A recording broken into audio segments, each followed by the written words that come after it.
তুমি ছাড়া কোনো উপাস্য নাই। তুমি মহাপবিত্র, আমি পাপী, আমি গুনাহগার, আমায় ক্ষমা করো। প্রভু হে, তুমি ছাড়া কোনো উপাস্য নাই। তুমি মহাপবিত্র, আমি পাপী, আমি গুনাহগার, আমায় ক্ষমা করো। প্রভু হে, তুমি ছাড়া কোনো উপাস্য নাই। তুমি মহাপবিত্র, আমি পাপী, আমি গুনাহগার, আমায় ক্ষমা করো।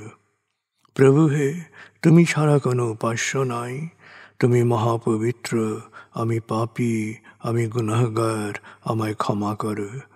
প্রভু হে, তুমি ছাড়া কোনো উপাস্য নাই। তুমি মহাপবিত্র, আমি পাপী, আমি গুনাহগার, আমায় ক্ষমা করো। প্রভু হে, তুমি ছাড়া কোনো উপাস্য নাই। তুমি মহাপবিত্র, আমি পাপী, আমি গুনাহগার, আমায় ক্ষমা করো। প্রভু হে, তুমি ছাড়া কোনো উপাস্য নাই। তুমি মহাপবিত্র, আমি পাপী, আমি গুনাহগার, আমায় ক্ষমা করো। প্রভু হে, তুমি ছাড়া কোনো উপাস্য নাই। তুমি মহাপবিত্র, আমি পাপী, আমি গুনাহগার, আমায় ক্ষমা করো। প্রভু হে, তুমি ছাড়া কোনো উপাস্য নাই। তুমি মহাপবিত্র, আমি পাপী, আমি গুনাহগার, আমায় ক্ষমা করো। প্রভু হে, তুমি ছাড়া কোনো উপাস্য নাই। তুমি মহাপবিত্র, আমি পাপী, আমি গুনাহগার, আমায় ক্ষমা করো।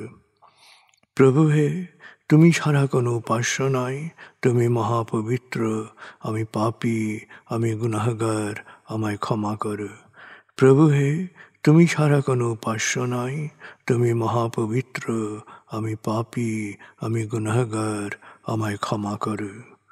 প্রভু হে, তুমি ছাড়া কোনো উপাস্য নাই। তুমি মহাপবিত্র, আমি পাপী, আমি গুনাহগার, আমায় ক্ষমা করো। প্রভু হে, তুমি ছাড়া কোনো উপাস্য নাই। তুমি মহাপবিত্র, আমি পাপী, আমি গুনাহগার, আমায় ক্ষমা করো। প্রভু হে, তুমি ছাড়া কোনো উপাস্য নাই। তুমি মহাপবিত্র, আমি পাপী, আমি গুনাহগার, আমায় ক্ষমা করো। প্রভু হে, তুমি ছাড়া কোনো উপাস্য নাই। তুমি মহাপবিত্র, আমি পাপী, আমি গুনাহগার, আমায় ক্ষমা করো। প্রভু হে, তুমি ছাড়া কোনো উপাস্য নাই। তুমি মহাপবিত্র, আমি পাপী, আমি গুনাহগার, আমায় ক্ষমা করো।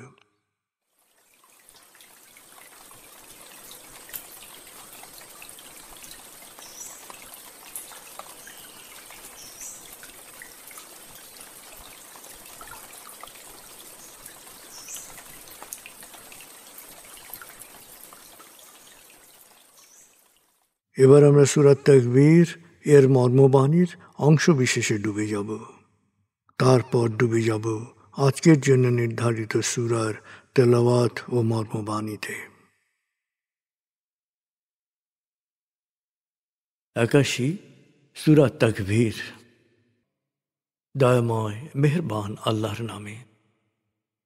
যখন সূর্য অন্ধকারে ঢেকে যাবে, যখন তারকারাজি নিজেদের আলো হারাবে, যখন পর্বতমালা মরীচিকার ন্যায় উধাও হবে, যখন পূর্ণ গর্ভবতী উটনী পরিত্যক্ত হবে, যখন সকল বন্য পশুকে একত্র করা হবে, যখন সমুদ্রের জলরাশি স্ফীত হবে, যখন দেহে আবার আত্মা সংযুক্ত হবে, যখন জীবন্ত কবর দেয়া শিশুকন্যাকে জিজ্ঞেস করা হবে কি অপরাধে তাকে হত্যা করা হয়েছিল, যখন প্রত্যেকের আমলনামা দেখানো হবে, যখন আকাশের আবরণ সরানো হবে, যখন জাহান্নামের আগুন গনগনে লাল করা হবে, যখন জান্নাতকে দৃশ্যমান করা হবে, সেদিন প্রত্যেকেই জানতে পারবে কি পরিণতির জন্যে সে নিজেকে প্রস্তুত করেছে, বুঝতে পারবে কি করা উচিত ছিল আর কি করা উচিত হয়নি।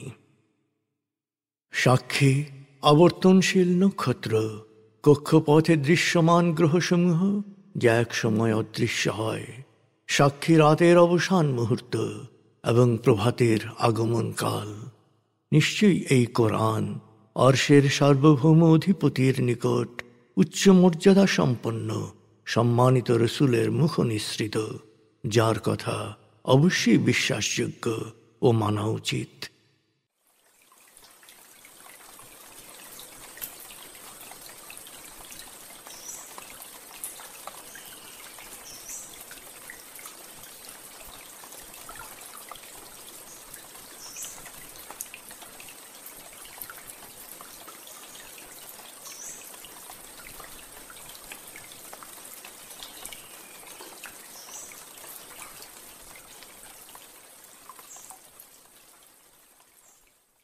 এবার আমরা সূরা লোকমান 20 থেকে 34 আয়াতের তেলাওয়াত ও মর্মবাণীর গভীরে ডুবে যাব।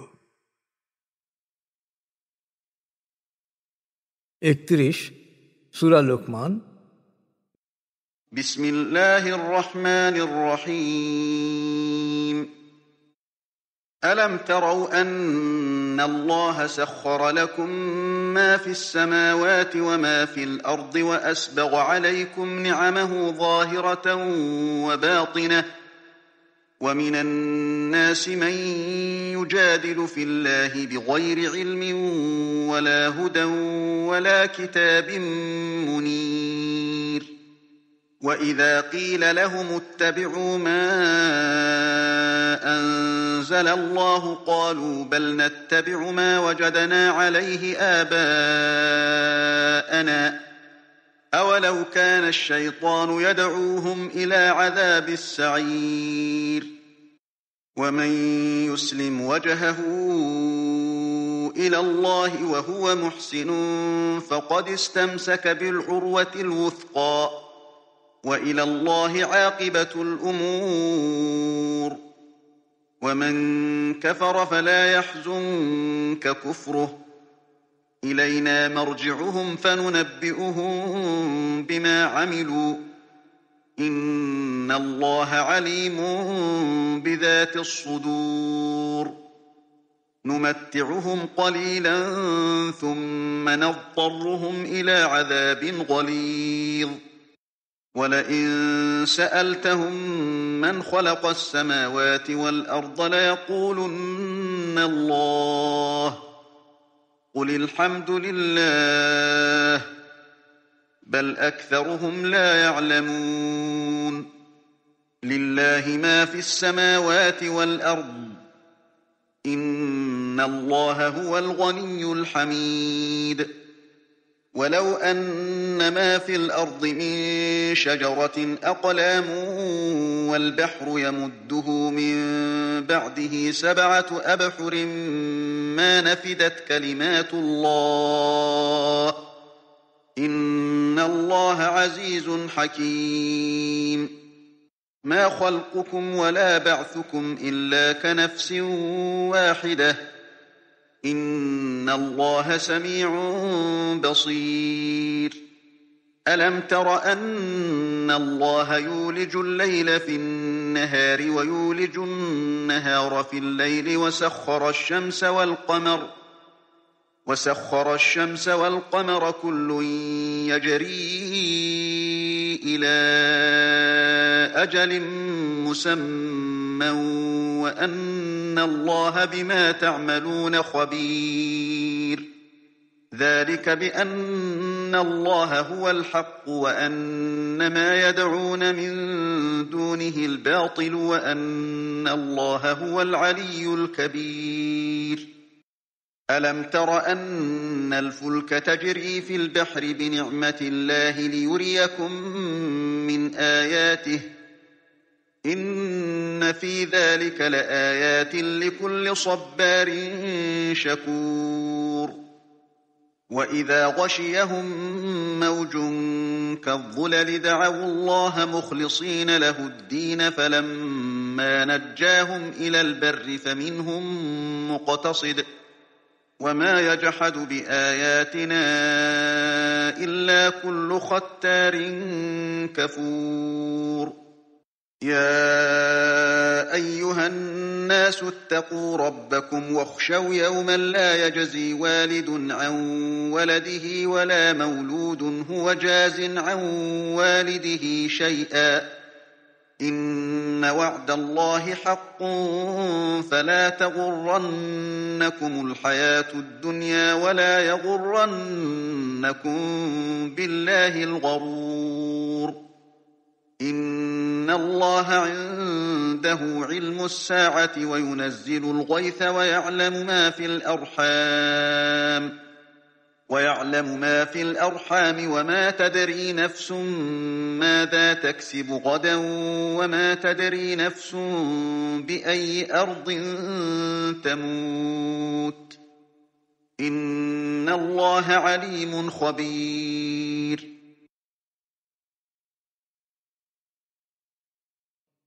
দয়াময় মেহেরবান আল্লাহর নামে। তোমরা কি দেখো না, আকাশ ও পৃথিবীর সব কিছুই আল্লাহ তোমাদের কল্যাণে নিয়োজিত করেছেন এবং তা ভরপুর করেছেন দৃশ্যমান অদৃশ্য নিয়ামতে। তারপর কিছু মানুষ আল্লাহকে নিয়ে তর্ক করে। এদের না আছে জ্ঞান, না আছে পথ নির্দেশক, না আছে দীপ্যমান কোনো গ্রন্থ। যখন ওদের বলা হয় আল্লাহ প্রেরিত বাণী অনুসরণ করো, তখন ওরা বলে, না না, আমরা আমাদের বাপ দাদাদের পদাঙ্ক অনুসরণ করব। শয়তান ওদের জ্বলন্ত আগুনের শাস্তির দিকে ডাকলেও কি ওরা তাই অনুসরণ করবে? যে কেউ আল্লাহতে সমর্পিত হয় এবং সৎকর্ম করে, সে আসলে একটি নির্ভরযোগ্য আশ্রয় শক্তভাবে ধরে। সব ব্যাপারে চূড়ান্ত ফয়সালা তো আল্লাহরই হাতে।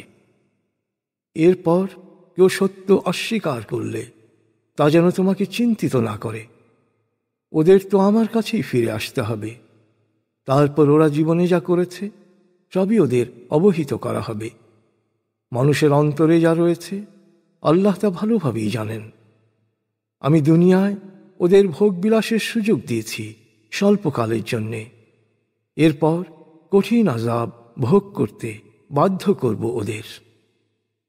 অধিকাংশ মানুষের অবস্থা হচ্ছে এই যে, তুমি যদি ওদের জিজ্ঞেস করো আকাশ ও পৃথিবী কে সৃষ্টি করেছেন, নিশ্চয়ই ওরা বলবে আল্লাহ। ওদের বলো, তাহলে তোমাদের জানা উচিত সকল প্রশংসা শুধু আল্লাহরই। কিন্তু ওদের অধিকাংশই এ কথার মর্ম বোঝে না। আকাশ ও পৃথিবীতে যা কিছু আছে সবই আল্লাহর। আল্লাহ তো অভাবমুক্ত ও সদা প্রশংসিত। পৃথিবীর সমস্ত গাছ যদি কলম হয় আর সকল সমুদ্রের পানি যদি কালি হয়, তবু আল্লাহর মহিমা লিখে শেষ করা যাবে না। নিঃসন্দেহে আল্লাহ মহাপরাক্রমশালী, প্রজ্ঞাময়।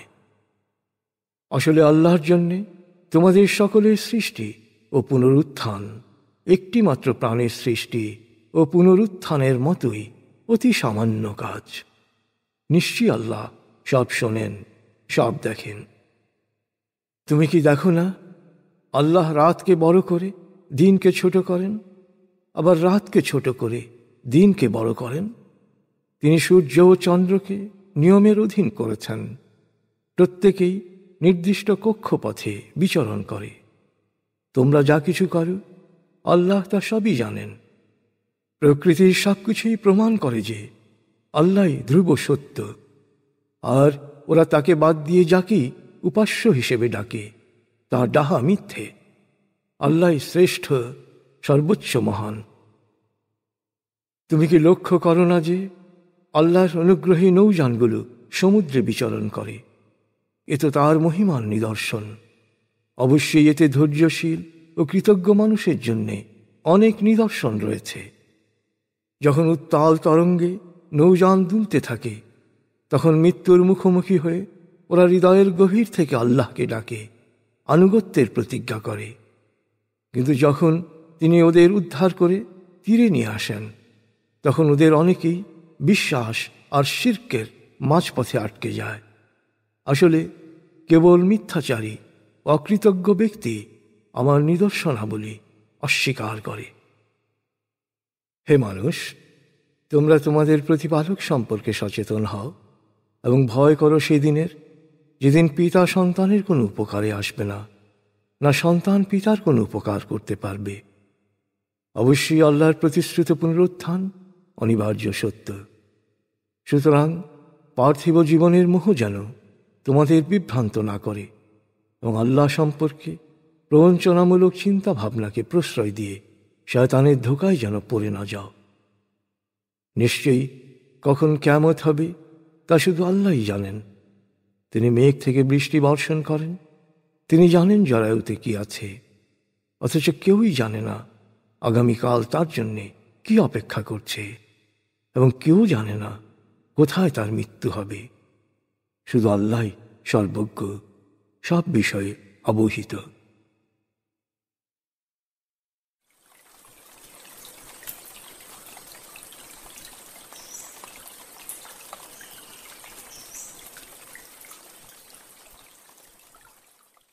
আপনি এতক্ষণ মর্মবাণীর গভীরে ডুবেছিলেন।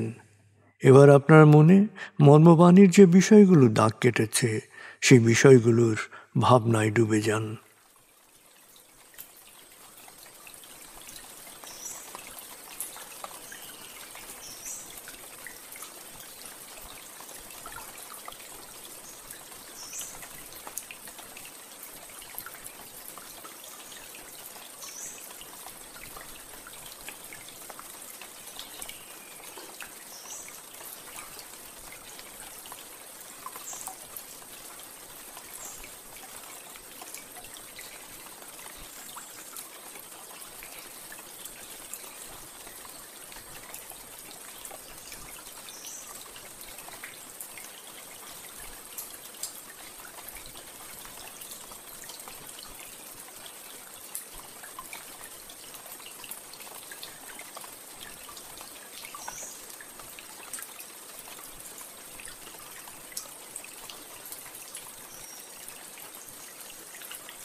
এবার আমরা জিকির ও দোয়ার গভীরে ডুবে যাব।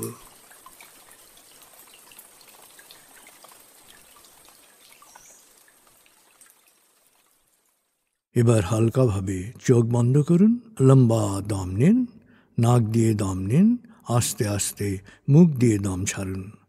দম নেবেন পেটে, ছাড়বেন মুখ দিয়ে। দম নেওয়ার চেয়ে দম ছাড়তে সামান্য বেশি সময় নিন। দম নিতে নিতে ভাবুন প্রকৃতি থেকে অফুরন্ত প্রাণশক্তি শরীরে প্রবেশ করছে, আর দম ছাড়তে ছাড়তে ভাবুন শরীরের সকল দূষিত পদার্থ বাতাসের সাথে বেরিয়ে যাচ্ছে। নাক দিয়ে দম নিতে নিতে ভাবুন প্রকৃতি থেকে অফুরন্ত প্রাণশক্তি শরীরে প্রবেশ করছে, আর মুখ দিয়ে দম ছাড়তে ছাড়তে ভাবুন শরীরের সকল দূষিত পদার্থ বাতাসের সাথে বেরিয়ে যাচ্ছে। দম নিতে নিতে ভাবুন প্রকৃতি থেকে অফুরন্ত প্রাণশক্তি শরীরে প্রবেশ করছে, দম ছাড়তে ছাড়তে ভাবুন শরীরের সকল দূষিত পদার্থ বাতাসের সাথে বেরিয়ে যাচ্ছে। দম নিতে নিতে ভাবুন প্রকৃতি থেকে অফুরন্ত প্রাণশক্তি শরীরে প্রবেশ করছে, আর দম ছাড়তে ছাড়তে ভাবুন শরীরের সকল দূষিত পদার্থ বাতাসের সাথে বেরিয়ে যাচ্ছে। দম নিতে নিতে ভাবুন প্রকৃতি থেকে অফুরন্ত প্রাণশক্তি শরীরে প্রবেশ করছে, আর দম ছাড়তে ছাড়তে ভাবুন শরীরের সকল দূষিত পদার্থ বাতাসের সাথে বেরিয়ে যাচ্ছে। এবার দম স্বাভাবিক হতে দিন। স্বাভাবিকভাবে নাক দিয়ে দম নিয়ে নাক দিয়ে দম ছাড়ুন। আপনার অঙ্গ শিথিল ও নিষ্প্রাণ হয়ে আসছে। এবার নাক দিয়ে ধীরে ধীরে দম নিয়ে বেশ সময় নিয়ে ধীরে ধীরে নাক দিয়ে দম ছাড়ুন। দম নেওয়ার চেয়ে ছাড়ায় সময় একটু বেশি নিন। ধীরে ধীরে দম নিন, ধীরে ধীরে দম ছাড়ুন। ধীরে ধীরে দম নিন, ধীরে ধীরে দম ছাড়ুন। ধীরে ধীরে দম নিন, ধীরে ধীরে দম ছাড়ুন। ধীরে ধীরে দম নিন, ধীরে ধীরে দম ছাড়ুন। ধীরে ধীরে দম নিন, ধীরে ধীরে দম ছাড়ুন। এবার দম স্বাভাবিক হতে দিন। আপনি এখন দম খেয়াল করুন। বাতাস নাক দিয়ে ফুসফুসে প্রবেশ করছে, আবার বেরিয়ে আসছে। আপনার পুরো মনোযোগ নাকে দমের প্রবেশ পথে দিন। বাতাস স্বাভাবিক যাওয়া আসা করুক, আপনি শুধু দম খেয়াল করুন।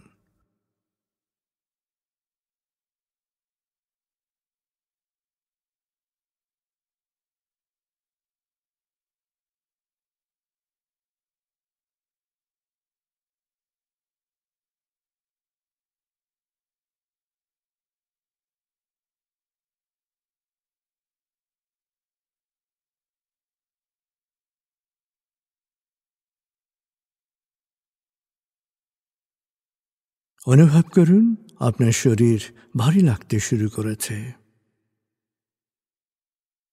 আরাম আরাম আরাম অনুভব করুন শীতলতা স্রোতের মতো, বরফ গলা পানির মতো আপনার মাথা থেকে শরীর বেয়ে নিচের দিকে নেমে যাচ্ছে।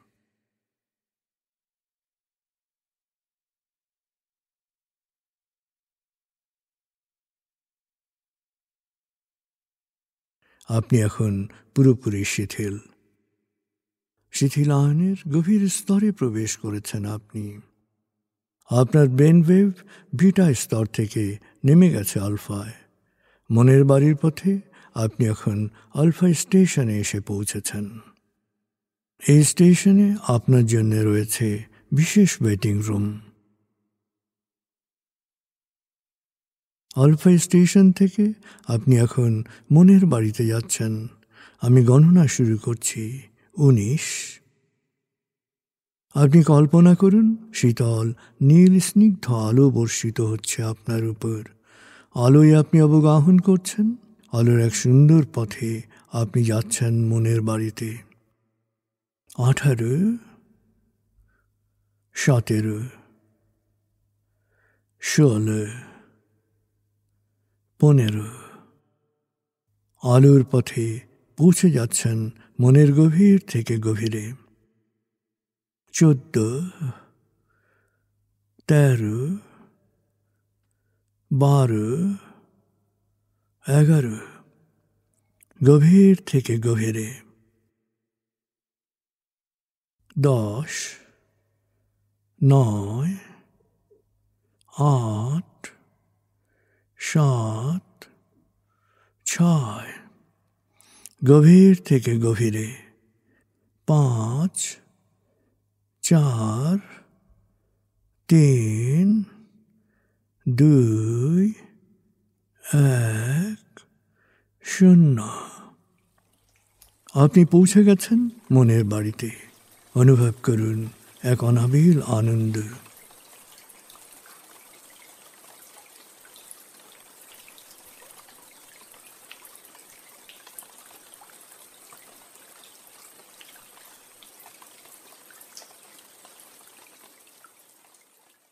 এবার মনে মনে পরম প্রভুকে স্মরণ করুন এবং করুণাময়ের ক্ষমা পাওয়ার আন্তরিক আকুতির অনুরণন সৃষ্টি করুন।